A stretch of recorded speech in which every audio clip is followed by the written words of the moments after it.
Dans cette première vidéo, nous allons essayer de définir l'ethnomusicologie et voir d'où est-ce que ça peut venir, comment c'est né et à quel problème répond cette discipline. Si vous avez cliqué, c'est peut-être que vous vous demandez la différence entre ethnomusicologie, musicologie et anthropologie. Mais peut-être que vous vous demandez aussi ce qu'est l'ethnomusicologie parce que vous n'en avez jamais entendu parler. Dans tous les cas, vous êtes au bon endroit. Pour parler de l'ethnomusicologie, nous devons parler des problèmes des deux disciplines qui lui sont afférentes, notamment la musicologie et l'anthropologie, puisque dans ethnomusicologie, on reconnaît ethnologique et musicologique. La musicologie, c'est la science qui étudie globalement l'histoire de la musique et les formes de la musique savante occidentale. Donc on va avoir plusieurs sous-disciplines, l'analyse, l'histoire de la musique, la paléographie musicale qui s'intéresse aux partitions anciennes, et tout ça forme un tout cohérent qu'est la musicologie. Comme musicologue important, on pourra citer Jean-Jacques Nattier, Schenker, Brigitte Françoise Sapet, et bien sûr de nombreux autres.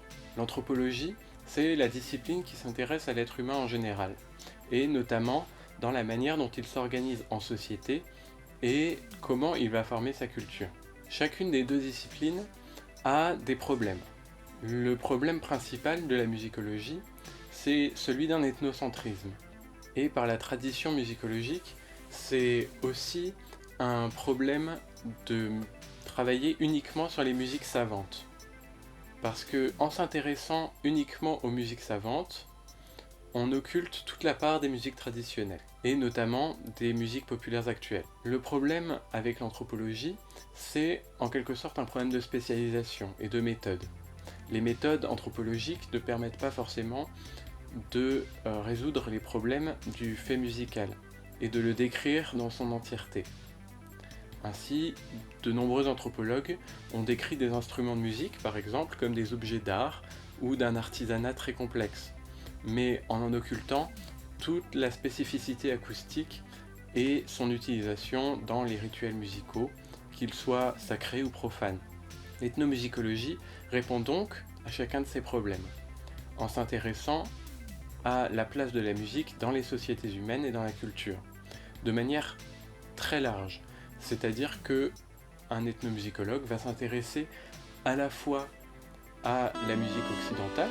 De nombreux chercheurs s'intéressent à la musique occidentale de tradition orale, comme de nombreux chercheurs s'intéressent aux musiques de partout ailleurs dans le monde.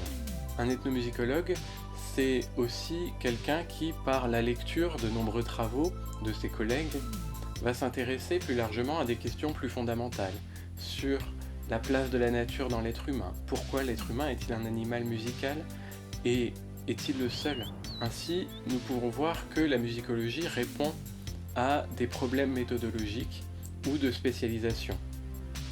Le tout en travaillant sur des cultures tellement diverses que ça permet de se poser d'autres questions plus larges sur la place de la musique dans notre vie et dans notre condition humaine. Si vous avez aimé cette vidéo, n'hésitez pas à suivre le projet Ethno-Organologie, dans lequel nous parlons des musiques du monde, des instruments de musique et des questions de la musique dans l'humanité et des musiques dans les humanités. Je vous remercie d'avoir suivi et à la prochaine.